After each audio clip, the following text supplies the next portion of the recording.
Good afternoon and welcome. We welcome into the early afternoon.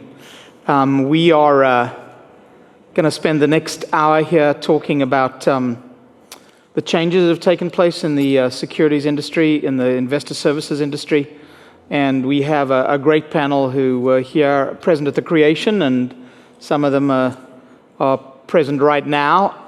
They're all present physically. Some of them are actually in the business right now. So we have, I think, a wide variety of views, and hopefully we'll cover a lot of interesting stuff. My name is Charlie Ruffel. I was the founding editor of Global Custodian, which actually is 25 years old this year. I was reminded of the passage of time, not so much by the changes in the industry, but by the fact that a panhandler in the streets of Boston addressed me as uncle this morning, so it gave me a sense of how much time has changed since I first came to this event. Let me take you through our panelists very briefly, and then we'll kick it off. On the far right is Marsh Carter, who was chairman and CEO of State Street for a very considerable period of time, and chairman of the New York Stock Exchange. It's always mentioned with Marsh also that he is a recipient of the Navy Cross, which is one of the highest awards for valor that the Navy gives, which is an extraordinary achievement. We won't ask him about how he got it, but it's a privilege to be here with him. John Gubert on Marsh's left, who ran HSBC's investor services business, is now on the executive committee at UniCredit, and also is the author of a financial trilogy, so he is a man of many parts. Robert Kay, who I've had the pleasure of working with almost throughout these 25 years, whose period running businesses in this space included Morgan Stanley, Goldman, and Robert runs the surveys group at Global Custodian, and really also was present at the sort of creation of the magazine. And on my immediate right is Satvinder Singh, who via HSBC and Citi now runs the institutional cash and the securities services business at Deutsche Bank. So we have a great panel and a lot to talk about, and I think we don't all see the world the same way. So hopefully you'll hear a little of that evidencing itself over the next hour. I would suggest that if anybody wants to ask any questions at any time, please just raise your hand, and I'll try and keep a weather eye out for exactly that. And we will also be probably in a position to take questions right at the end, but please don't fail to interrupt if there's something that merits saying, and we can ask one of the panelists to take it up. So let's start off with what at least on the face of it is the most obvious change. When we started this magazine 25 years ago, we might not have started it if there weren't a whole series of financial institutions who either called themselves global custodians or aspired to be global custodians. Certainly we wouldn't have called a magazine Global Custodian if there were only 5 players in the industry. That generally starting a magazine is a fairly economically suicidal thing to do, but that would have truly been suicidal. That's been the big change, Marsh. When we started this magazine, there were any amount of players, whether they were, as I say, both aspirationally and actually.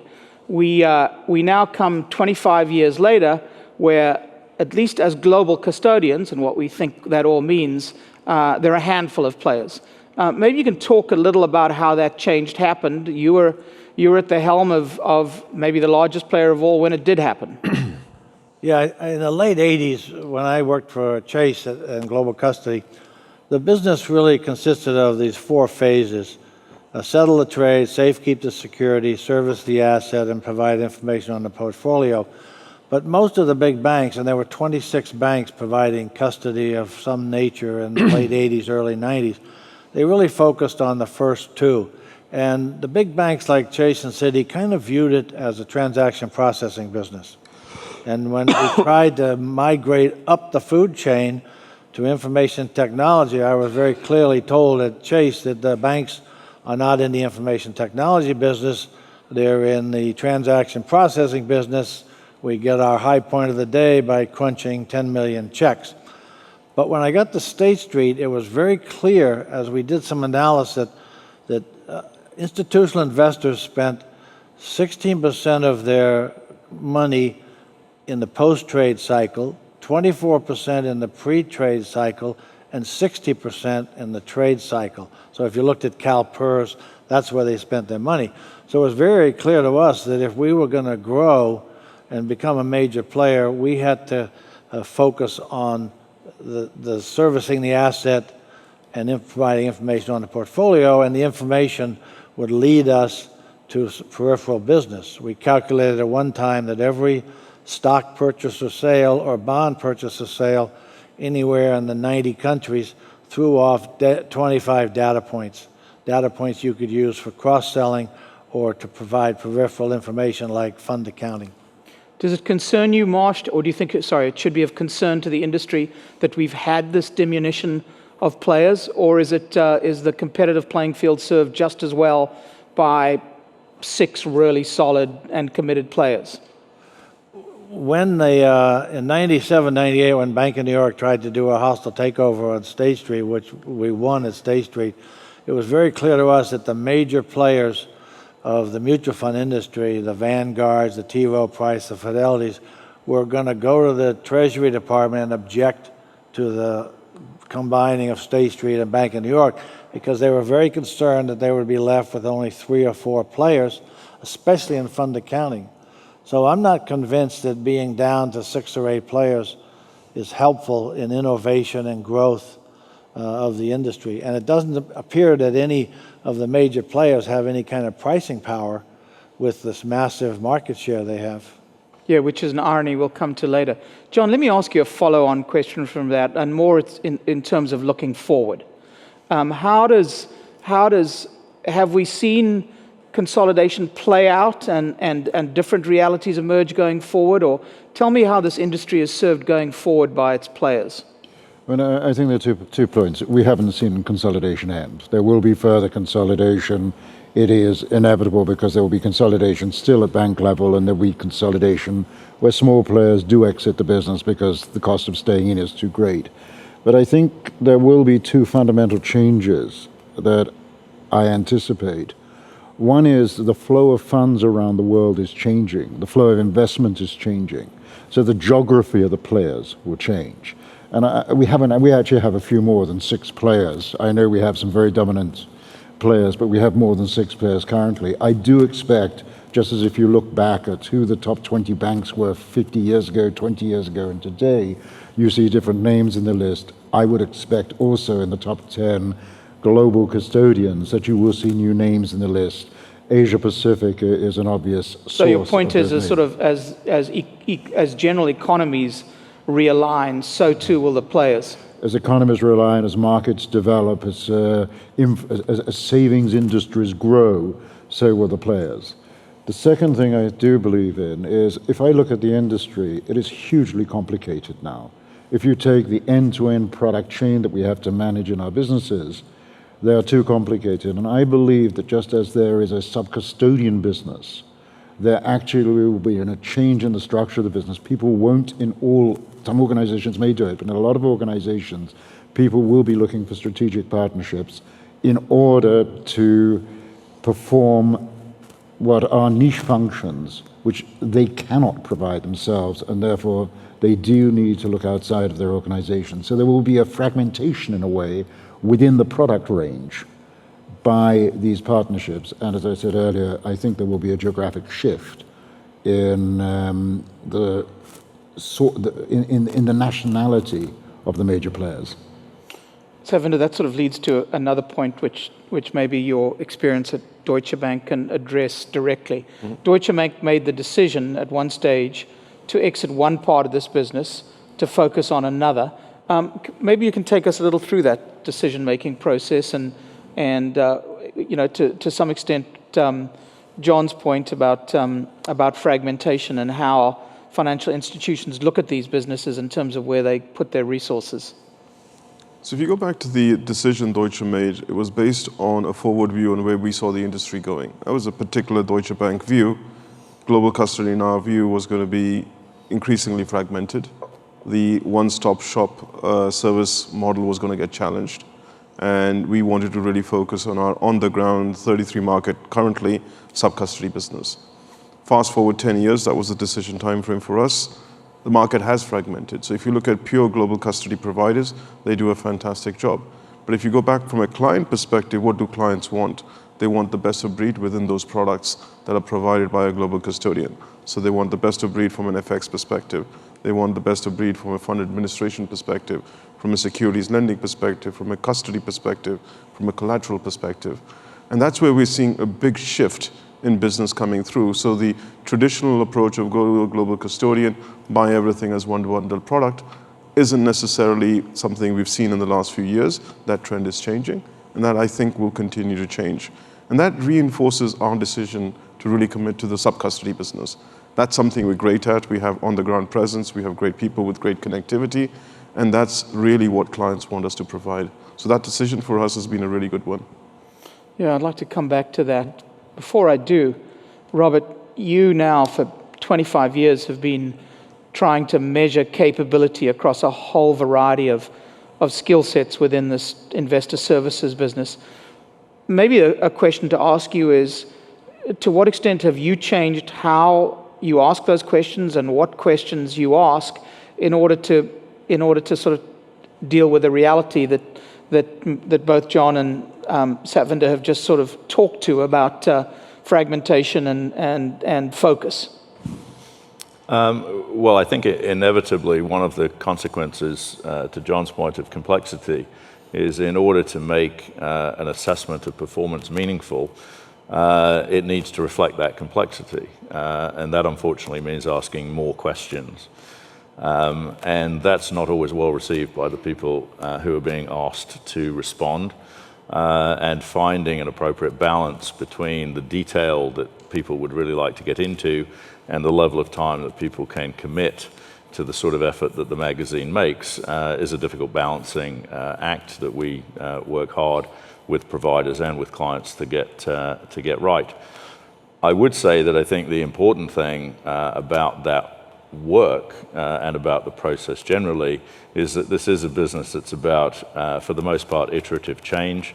It is a business which does lend itself to the realization of continuous improvement. And I think that the sort of work that we do is built, or the review of the work that we do is built into some institutions' business improvement process. Mm-hmm. And I think that they take it very seriously, and I think it can provide useful guidance. The danger, of course, is everybody focuses on slightly the wrong thing, which is the immediate numbers.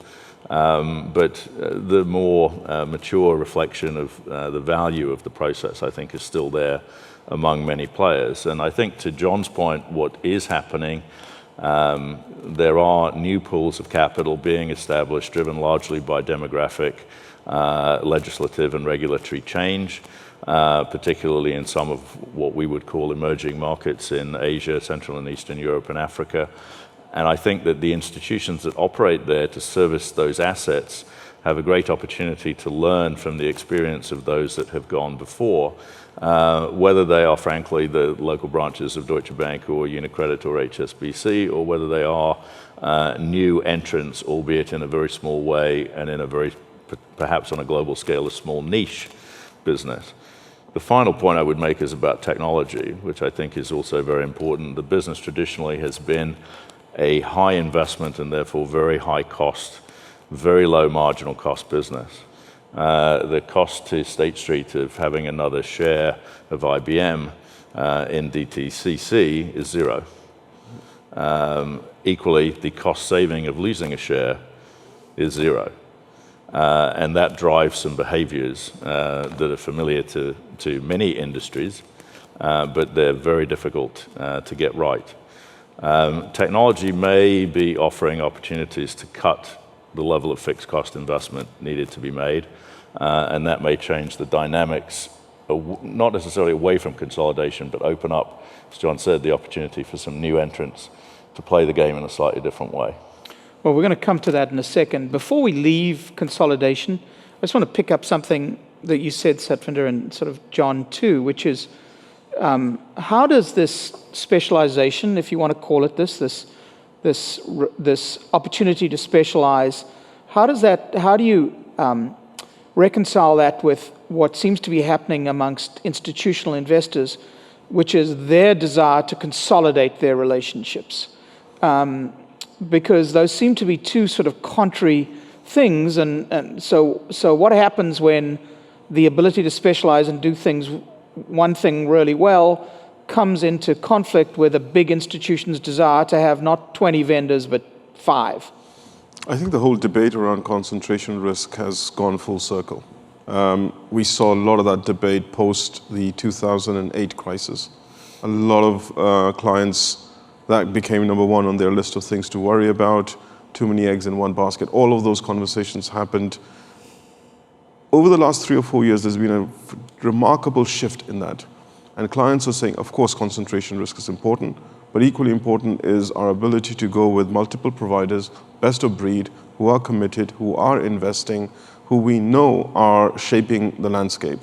And we've seen that tremendous shift. So I think they're willing to concentrate as long as they know you're committed, as long as you're financially sound, your investments are fine. But as long as you're committed to the business, can show tangibly what that commitment looks like.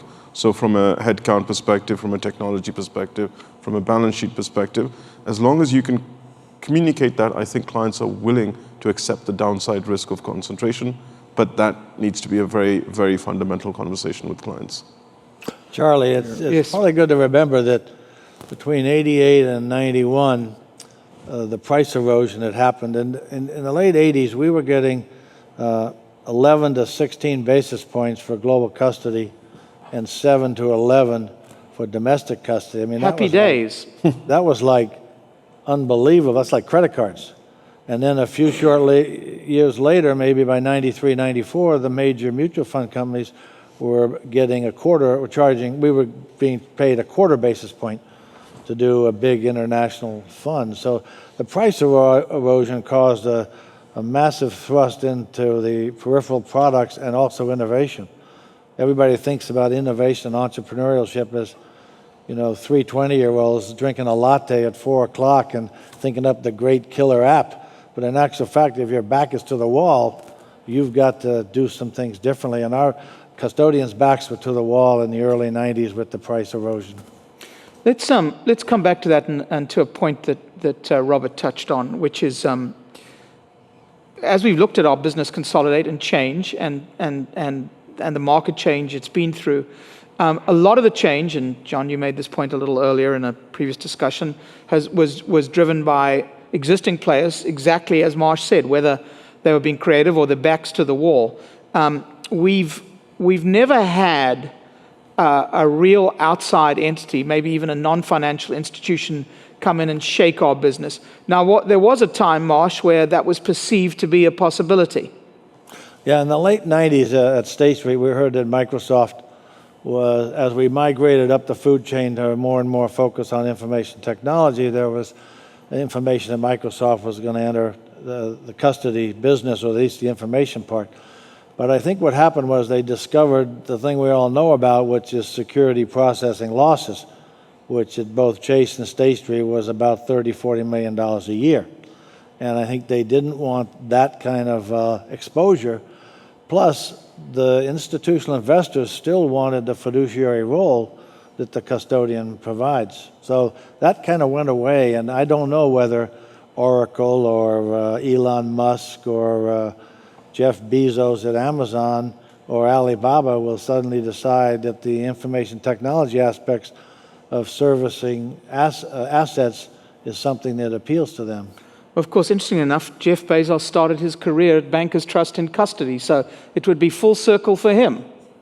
What, John, your view of that dynamic? Are we, as an industry, as financial institutions, are we going to be seeing innovation coming from the outside, or is it too difficult a business? I think actually there is a great possibility that will happen. I think it will happen more likely by alliances, different structures. To the point you were making it a little earlier between about banks and third parties, rather than a third party coming in and saying, I'm going to create from the ground floor a securities fiduciary custody business. I mean, interestingly enough, there has been, and there has been for some time in the private equity world, people looking not just at securities processing, but actually at the transaction banking business and asking, could we make this more efficient? And there are firms who have been in that space or around that space for quite some time. They've gone into credit card processing and things like that rather than securities processing. Actually, even closer to home, John, you're seeing private equity firms now buying defined contribution record-keeping businesses in the US.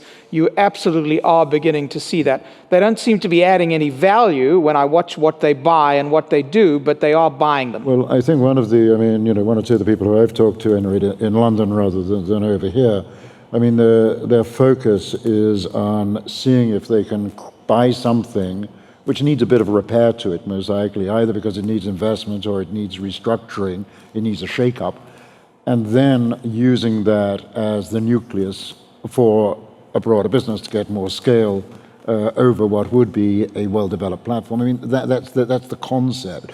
The problem is it's in the private equity space, and I don't want to be rude about private equity, but private equity is essentially a short to medium-term play, and therefore this is not a permanent owner, and that makes me slightly uneasy in this business, because you do need an owner on whom you can depend. If I'm a pension fund, I don't want to put my assets with somebody who's going to see a change of ownership in 3 years' time. It makes me feel rather uncomfortable, especially if private equity experience being it'd be a private equity firm selling to another private equity firm, which will try to squeeze out more money out of it. So it's a difficult scenario, but I do actually think the trend is going to be towards some partnerships. It's just I'm not quite sure what they're going to look like. Satvinder, from a competitive standpoint, when you look around you and you worry about who you need to be better at what you do in the next 5 years and beyond, should the industry be looking beyond its traditional counterparts and competitors? I think there's a very easy view most of us can take and go back in history and say, as of today, we can say if you need a banking license, if you need banking services, if you need access to central bank money, you've got to be a bank. Therefore, our traditional model of providing security services is untouchable. That's a very traditional view. You can have that view. I think that view needs to be challenged. And the American word, right, sucker punch, there is a sucker punch out there. Somebody will come in and blindside us in terms of the opportunity. And it's a sucker punch precisely because we can't anticipate it. Yeah, so I think the smart organizations are ones that are completely opening up and saying, the value chain that we provide end to end is this. What's best of breed? Can we collaborate? Can we do things jointly? I agree with John. It's difficult for somebody to come in and replicate the model we have. But there are absolutely tons of examples. If you look at the broker-dealer outsourcing space, software companies have tied up with consultants and with security services providers to come in and take a chunk of that value chain out. There's nothing stopping them from acquiring a banking license over time and getting more into our space. So I think being cognizant of what changes are going to happen and embracing them is much better than going back and saying our model will not change. Our model will change. So in practical terms, Satvinder, does that mean that you're having discussions with people who run businesses who 5 years ago you might not have? From a purely practical standpoint, is this something that is theoretical, or is it actually impinging on how you plan your interaction with other players? It's not theoretical anymore. And I'll give you 2 or 3 examples. One example is around the industry embracing what SWIFT is doing on KYC and saying we need to collaborate, come up with a solution, otherwise somebody else will. And that really is something valuable from a client perspective. The other one is an announcement we did late last week, which has generated quite a lot of buzz in the industry, which is around a T2S solution where we're collaborating with an ICSD. Now that would not have happened 6 months ago, a year ago, 2 years ago. We would have all collectively fought and gone in the all or nothing approach. We actually took a step back and said we're willing to give something up to collaborate to make that overall proposition much stronger. And I think that's what really is going to define the future. Your ability to be open-minded, your ability to give up something. And we're transactional bankers. We grew up in a world where we didn't like giving up. We didn't like opening up. We just said, leave us alone. We're very complicated. Stay away. We don't need help. And you don't need to come in and offer any advice. That model has to change and is changing. I would like to see the industry embracing that change. I don't see enough organizations embracing it, but I think that is the model clients want us to adopt. So the client conversation today is not about give me a simple solution, I need X in a market, or I need Y in another service. Clients want us to be connected, clients want us to be horizontal, and clients want us to be innovative and open. So either we do it because clients want it, or we can get stuck in our traditional model and lose out. So we, for once, have really taken a leap and gone beyond what we think clients want, because that is the future for us. What's interesting, I mean, in practical terms, that's really laying out in the real world some of the points that John made about change, and what a great model for our industry going forward. That does speak to me of change.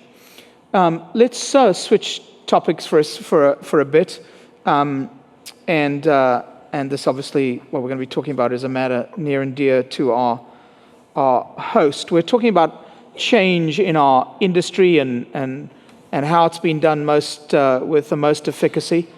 A very straightforward question to ask all our panelists is how well our industry, and ultimately the customers of our industry, the institutional investors and the investors who invest cross borders, how well they've been served by the supranational organizations that are part of the fabric of this industry, and maybe the most important of them is our host today. Marsh, you were again sort of there when the group of 30 and all these entities started to first put their thinking down. How well do you think these organizations have served the business that they were set up to serve? Well, if you exclude the regulators. Yeah, we'll give the regulators their own special niche. When the 70s and 80s, you had ISA, which I don't even know what that stood, International Society of Securities Administrators, or some Swiss acronym. It rang off the tongue. That's all that mattered. No one needed to know what it stood for. And the SIBOS meetings drew 200 people and not 7,000. I think what happened after the market crash of 87, we couldn't there were the 9 standards, and you couldn't get people to go past T+3. I mean, we could and perhaps should be to introduce less intraday risk. We should be on instantaneous settlement. But an effort was started in the stock exchange a few years ago about going to T+1. There was absolutely no interest by the big institutional servicers to develop the new systems for that. So I think simply a function of cost? A function of cost, a function of most people in the C-suite of the big institutional view what we're all involved as the back office stuff. They don't want to deal with it. In fact, even at the market crash of 87, we had CEOs that didn't know that the check they got at 4 p.m. for securities you couldn't cash till the next morning. We were not on same-day funds. And you remember that, Robert. We were in the middle of that. Mm-hmm. So I have a mixed, maybe a lukewarm feeling as to whether we're making the progress to streamline the process. As Satvinder and John said, we're still very complex. Marsh, you chaired the New York Stock Exchange relatively recently. Were you surprised, depressed by how little attention was paid to operational issues when you in that role, when you sort of saw the world laid out in front of you? You were no longer running a bank, but you were actually observing our industry. To what extent did operations rise to the top level there? Well, it did after 9/11, but even in the early 2000s, we did not have backup generators at the stock exchange. We had under the trading floor, it looked like a submarine with these banks and banks of electric batteries, which would provide maybe 20 minutes of trading activity. So yeah, I was kind of surprised that, and it also took between 9 and 14 seconds to do a trade on the floor, whereas it's now being done in microseconds. So a good bit of money had to be spent the last 10 years to bring the stock exchange up to where it could actually meet the requirements of the industry. But to be fair, it did get spent. Yeah, but it's... kicking and screaming? No, people don't realize a building built in 1903, you just can't plop 8-ton generators on the roof. It cost $25 million to reinforce the building to put 3 generators on the roof. And in Sandy, if those of you that aren't from the U.S., Hurricane Sandy, the bottom part of the stock exchange had to have sandbag barriers to keep the water out. That's how far up on Manhattan the water came. And the stock exchange was the only people below 42nd Street that had power, and we could have opened the exchange the next day, but the mayor said it's not safe for people to commute. We could have started trading, but people said you can't even get in there. So I'm not convinced that we're ready for the next big crisis again. So sort of change by crisis. John, you've been a very noted participant in many of these industry groups. Is your view a more sanguine one? How have they served our industry? I mean, as an industry, we're a global industry, and what is SWIFT, and the ICSDs especially, I mean, I would say have done is they've brought together people, they've actually provided thought leadership. They actually have the ability to do that. And I mean, if you look at the first G30 recommendations, which were very much, I mean, ISA was very influential in their formulation. They actually are the template on which the current infrastructure has been built. And if you look at infrastructure, I mean, you look at SWIFT, I can remember the day when I was actually booed at a conference in London for suggesting that we should bring the investment manager into the SWIFT organization because we wanted to exchange electronically messages with them. I mean, nowadays, SWIFT securities messages are 50% together with the associate payment. What would have been the pushback against that? Just some The Luddite... pushback against that was quite simply, I remember somebody telling me that I wanted to bring in every Tom, Dick, and Harry in the investment world into this wonderful bank-only club. Right. I mean, it essentially was A, people who were being terribly myopic, and B, people who didn't actually understand what was happening. And it was people who were totally adverse to change. I mean, you know, in the 1980s, especially in London where I was, I mean, you had a permafrost of traditional bankers who were actually quite scared because they could see technology coming. They didn't understand it, and they were rather worried they were all going to lose their jobs. And so they were a huge barrier to progress. It was very, very difficult to push them down. But generally speaking, I mean, if you look at something, you know, can you imagine a world without SWIFT when we talk about progress? Now, I can criticize SWIFT. There are a lot of things which I wish it would do, and I wish it would do better. But if you take the core SWIFT products, without SWIFT, we'd either have to have invented something that looks damn well like it, or we would actually not have the transactional volumes that we have today because we simply couldn't cope. And it's the same thing with the ICSDs. I mean, again, a lot you can criticize of them, but let's be honest, they've seen a tenfold increase in the assets that they hold in the international CSDs, forgetting about the CSD component of their business. And they have allowed us to transform international securities, and international securities is a form of fundraising. And, you know, you can go on and on. What did people like ISA do? People like ISA actually brought together guys from different banks and made them understand they had the same problem, and actually was a catalyst to provide a will for cooperative action. I mean, you can't force things on it. Sometimes the market got it terribly wrong. GSTPA was an example. Perfect concept, but totally awful execution, and an absolutely financial disaster. But there have been a lot of other developments. The whole movement on the CSD, ICSD front, the messaging front. I mean, it has been it has been revolutionary. It has brought us in to a modern era. All we've got to do now is actually leverage on that much more effectively, because we are actually starting to fall behind again, I feel. I think we had a period of progress, and as the business has become more complex, it actually has become less automated. There are more process breaks, there are more problems and more challenges, and we've really got to go and find out how do we, you know, you can create a message standard, for instance, but how do we get people to use it?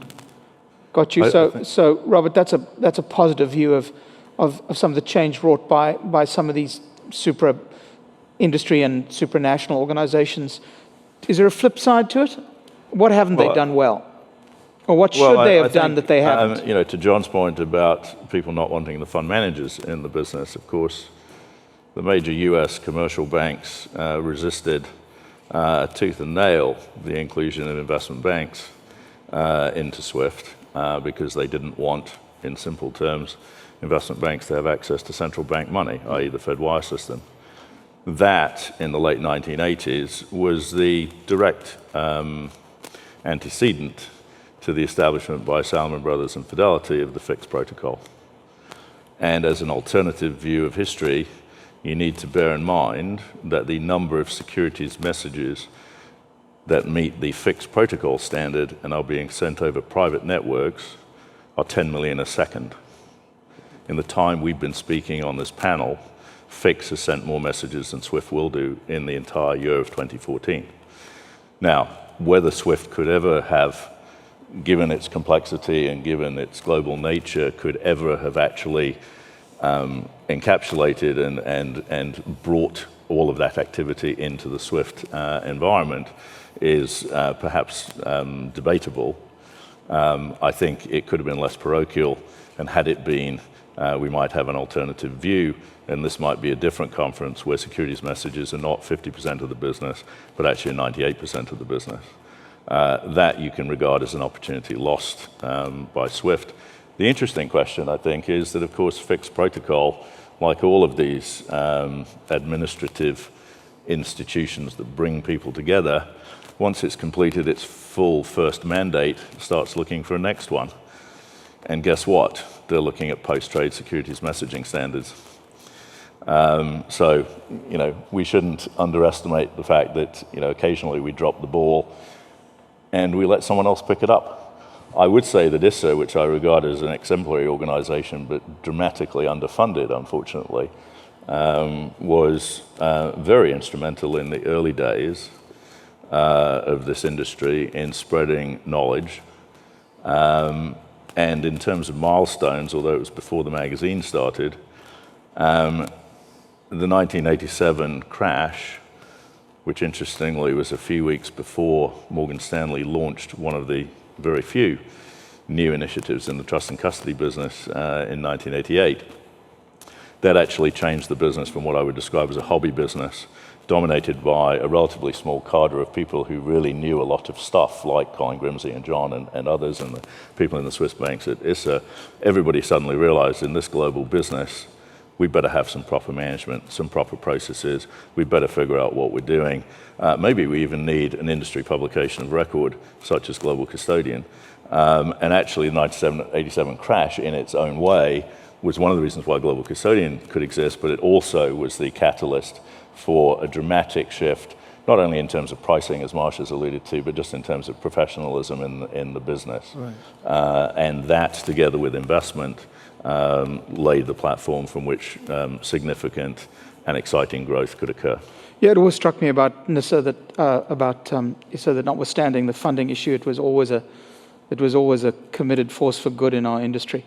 Satvinder, I have a question for you, which sort of comes back to the point you made, which I actually think is an incredibly positive view of how this industry develops going forward, which is much less so in silos and much more willing to deal with issues on a less siloed and a less single sort of solutions provider business.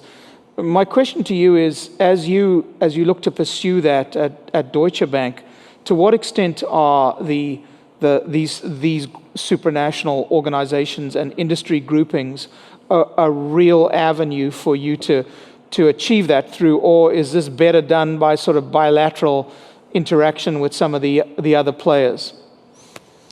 I think the selfish, self-centered approach will say we can do it ourselves bilaterally. That's the wrong answer. The right answer is we have forums in place. ISSA is one.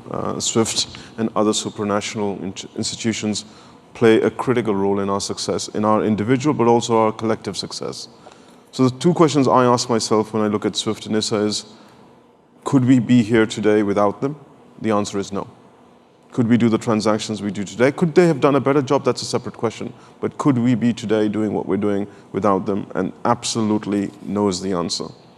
And I get what Robert's saying in terms of other opportunities missed. But today where we are, we absolutely owe a huge amount of gratitude for those organizations. And the second question, actually more importantly for me, is are these organizations forward-facing? So as we're changing, as our clients are changing, are they willing to change with us? Those conversations with SWIFT, those conversations with ISA are ongoing. Everybody's trying to take the industry forward. So to answer your question, we would much rather be a collective and move forward than try to do something completely out of the box by ourselves, individually or bilaterally. I think the collective is much stronger. And practically speaking, do the committees, do the prerequisites for exactly what you're describing, do they exist in the business as it now stands? Can you feel you can confidently pursue the path that you've just sort of outlined? The forums are there. So if you look at SWIFT market practice groups, they're there. ISA is absolutely there. The question I would ask is, are they championing the right thing? And if they're not, the fault is ours. So when we look at the agendas and I look at them and say, oh my God, that's not relevant, my job is to say what's relevant. Right. So our job isn't to criticize post-event. Our job is to be proactive and set the agenda. So sort of physician, heal thyself. Physician, heal thyself is a much better position than to point fingers later on. Okay. It's a shame because I always enjoyed pointing fingers, but we'll get to that. Let's talk about regulation for a moment. We've been talking about innovation and change and evolution. We all understand how much this business has evolved. Regulation has always been part of the business. These have been regulated businesses from the get-go. But my own experience now with major financial institutions is huge amounts of both their resources and, quite frankly, their intellectual capital is now spent on dealing with regulatory issues. Marsh, you were in the world where regulators were around, but perhaps not in your underwear. How did you deal with regulation then, and in terms of what you see now? How is it? Are we dealing with an entirely different beast? Well, if we went to the U.S. is on a rules-based regulatory environment as opposed to principles-based. For example, in the UK, you might have a rule that says you will not commingle your assets with those of the customers. In the UK, people know what that means. If you put that out in the US, you'd have challenges legal. Well, how do you define customer? How do you define asset? And you'd never get anywhere. What we found the last 10 years at the stock exchange was regulators regulate well what they fully understand. So 20 years ago, when high-speed trading started, the SEC has not really chosen to do anything about it because I'm not convinced personally that they really understood what it was all about. And I think we have a problem of regulators lagging behind what the industry is doing and what the industry wants to do. So I think that's the big challenge. As things change, regulators sometimes lag or they wait till something goes wrong before they jump on the problem. John, how does, in your view, how should we think about regulation as we think about evolving our industry? Is it the cart driving the horse, or are we overthinking it? I mean, first of all, it shouldn't be the cart driving the horse, but the answer is yes, it may be. The problem I have with regulation at the moment is quite simple. I don't understand it. I really do have a very, very major problem in being sure that I'm actually complying with regulation, and it's not because I'm not trying to. It's actually because there is so much regulation there, there's so much extraterritoriality there, that it's very difficult to actually be certain that what you're doing is totally compliant with all of the regulation that you face. The regulation itself is often quite opaque. I'm not absolutely 100% sure what it means.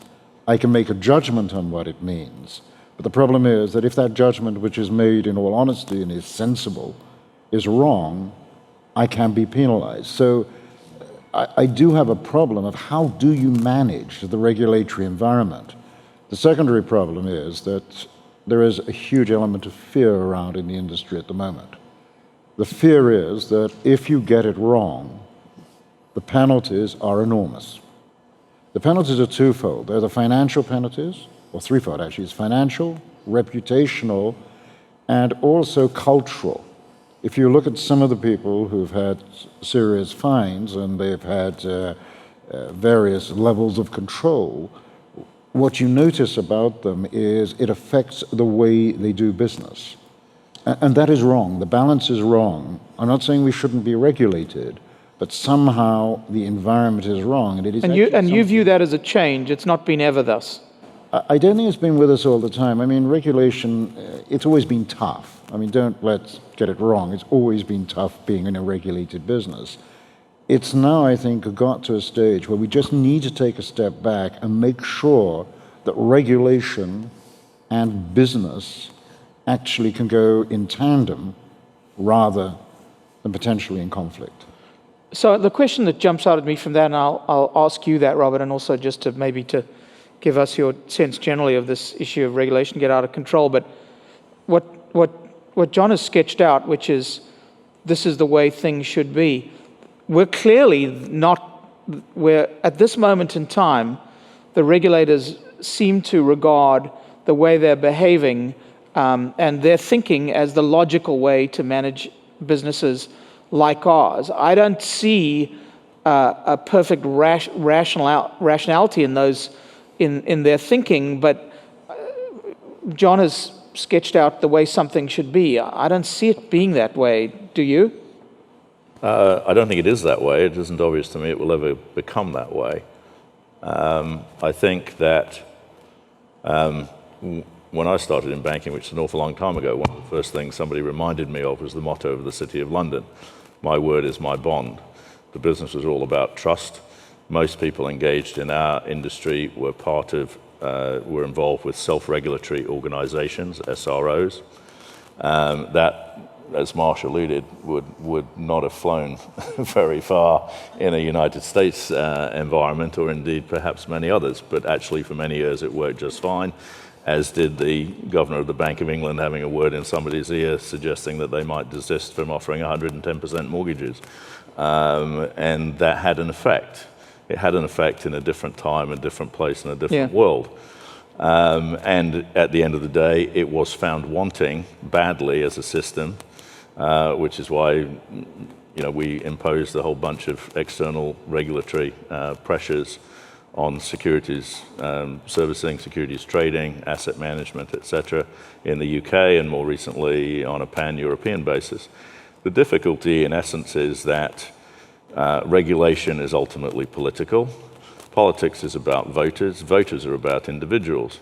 And therefore, people make rules that they think are relevant to individuals. And then the institutional investors say, well, those rules don't make any sense for us. And they're right, they don't. But rather than saying those rules don't make any sense for us, we need to have some rules that do make sense for us. I think sometimes the industry protests too much. And therefore creates a bad press for itself. I think the situation in Europe, to be perfectly honest, MiFID I was intended to cover all asset classes.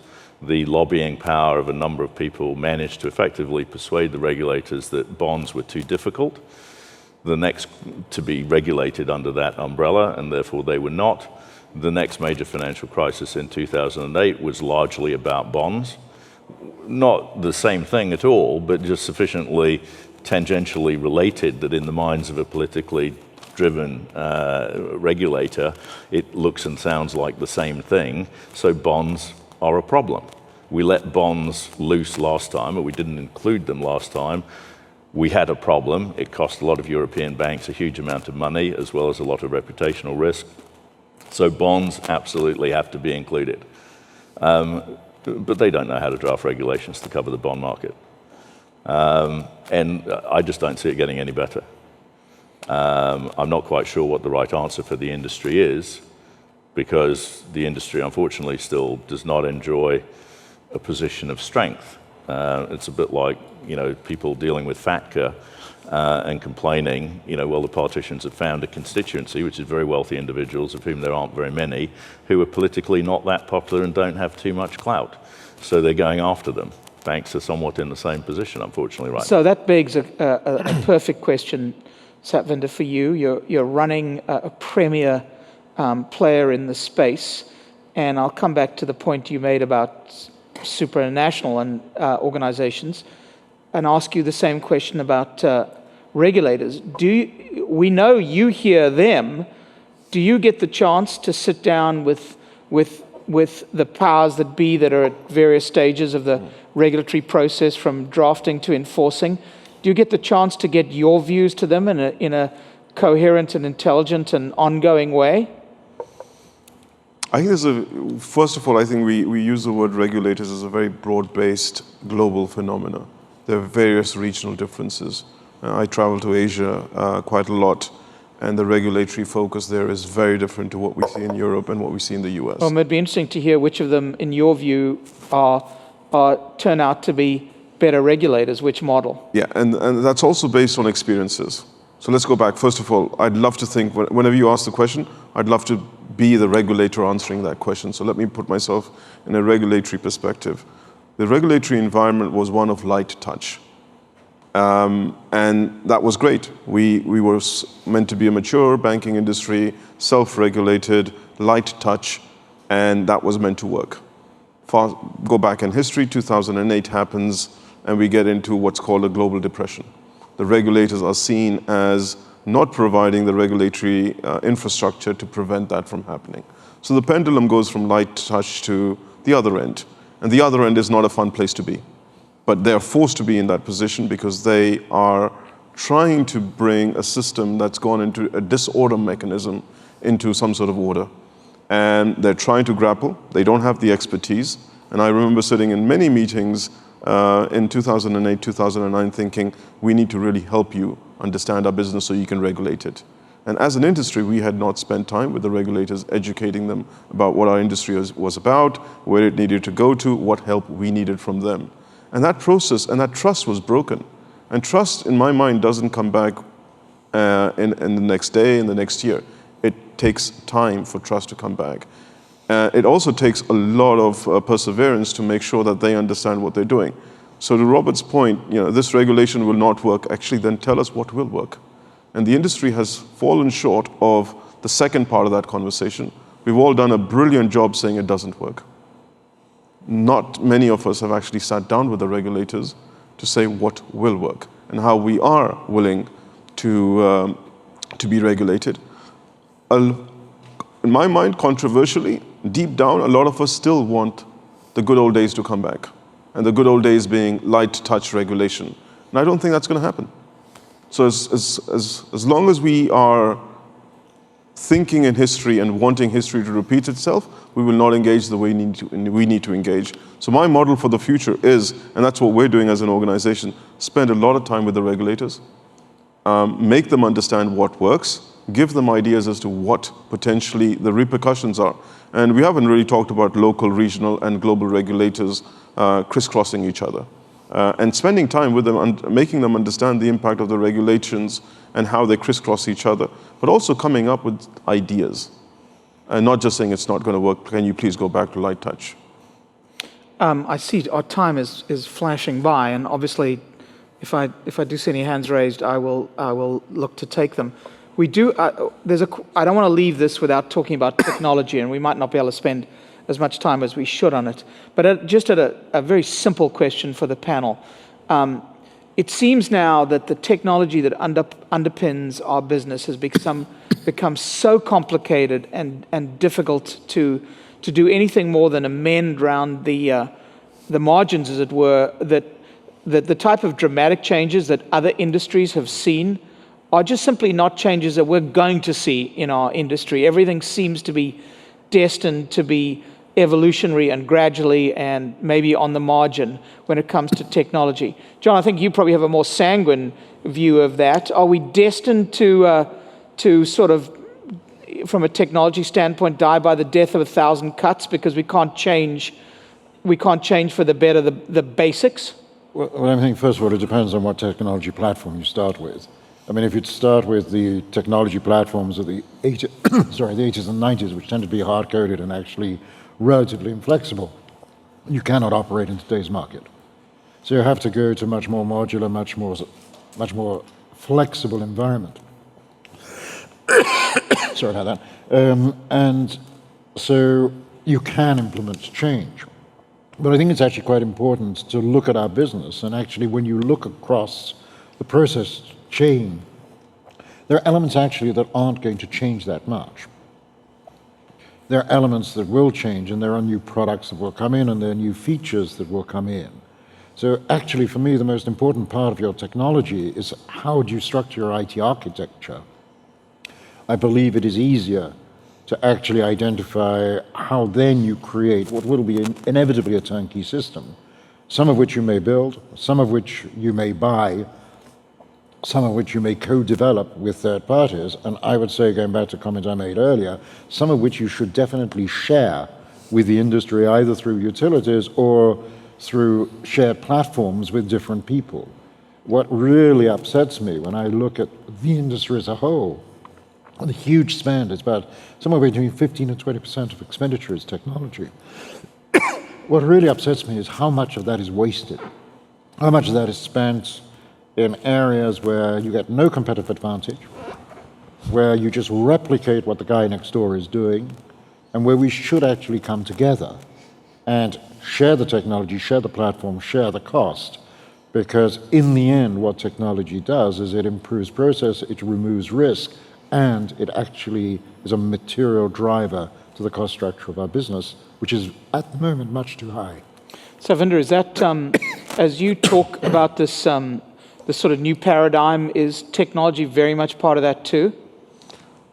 If you take a step back and say, what is our business? And I very often say this to clients, our business is technology operations with a service layer on top. So the three critical components are operations, technology, service. Technology is absolutely critical. So I'm a firm believer that what we've done is we haven't complicated the platforms, we've just created a patchwork in terms of the architecture itself. And we have to. That's the way clients want us to do it. If we want to be more modular, if we want to do the open architecture, if we want clients to be able to plug and play, that's the byproduct of what we're trying to do. Now, to John's point, I totally agree, a lot of the industry IT expense has been on stuff that we could have collaborated better on, but also there's been a huge amount of blue sky, let's change everything in our platform, let's develop a 20-year platform that's going to cost us 200 million, which 5 years later we have to write off.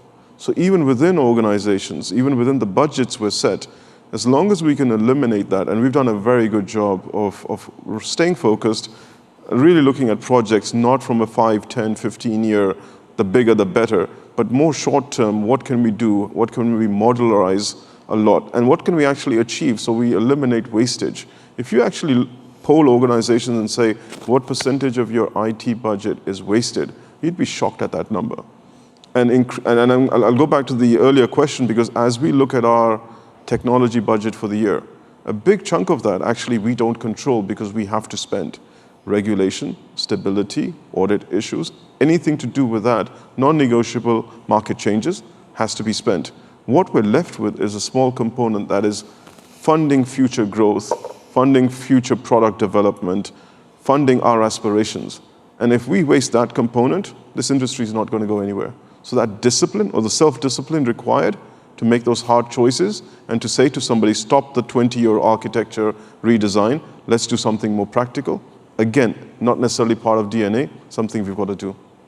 Robert, are we, your view of our ability to progress in terms of the infrastructure that underlays this business, are we prisoners of a past technology, or is there an ability going forward to more properly support this industry? I would say we're prisoners of a past process. Every financial crisis seems to spawn not only new regulation, but also new controls, procedures, and indeed new roles and responsibilities.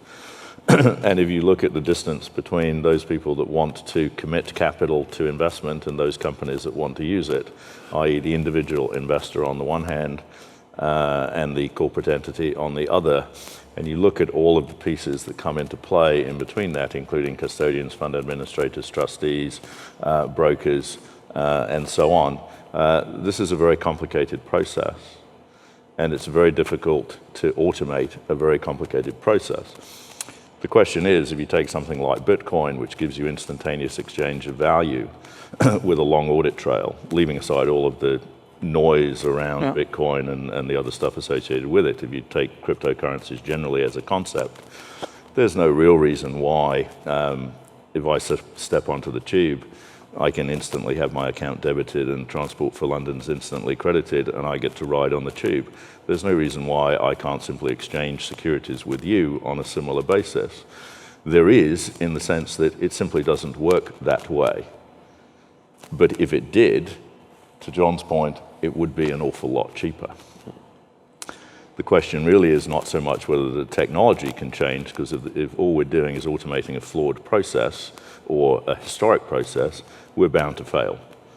The question is whether the industry as a whole actually wants to change the process.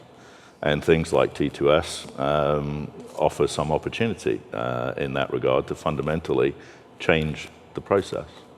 Well, on that note, looking at an alternative universe and how it might work, please join me in thanking our tremendous panelists and thank you all and thank you to our audience too. Much appreciated.